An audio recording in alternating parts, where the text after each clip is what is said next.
রাজশাহীর বাঘা উপজেলা আওয়ামী লীগের সাধারণ সম্পাদক আশরাফুল ইসলাম আবুল হত্যা মামলার প্রধান আসামি বাঘা পৌরসভার মেয়র আক্কাস আলী সহ ৫ জনকে গ্রেপ্তার করেছে ঢাকা মহানগর গোয়েন্দা পুলিশ।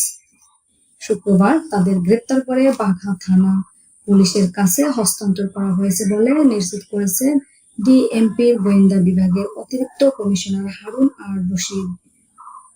গত ২২ জুন বাঘার নিজ দলের ২ গ্রুপের সংঘর্ষে গুরুতর আহত বাঘা উপজেলার আওয়ামী লীগের সাধারণ সম্পাদক আশরাফুল আলম বাবুল হাসপাতালে চিকিৎসাধীন অবস্থায় গত ২৬ জুন মারা যান। এ ঘটনায় উপজেলা যুবলীগ নেতা শাহিনুল হক পিন্টু বাদী হয়ে ৪৬ জনের নাম উল্লেখ করে অজ্ঞাত আরও ২০০ জনের বিরুদ্ধে মামলা করেন। গত ২২ জুন বাঘার দলের লেখক সমিতির নামে অতিরিক্ত অর্থ আদায়ের প্রতিবাদে বিক্ষোভ আয়োজন করেন আক্কাস আলী। এ সময় বাবুলের নেতৃত্বে উপজেলা আওয়ামী লীগ মেয়র আক্কাস আলীর দুর্নীতির বিরুদ্ধে মানববন্ধন করে। দুপক্ষের নেতাকর্মীরা সংঘর্ষে জড়ালে বাবুল সহ অন্তত ৩০ নেতাকর্মী আহত হন। গত ২৬ জুন রামেক হাসপাতালে চিকিৎসাধীন অবস্থায় মারা যান বাবুল।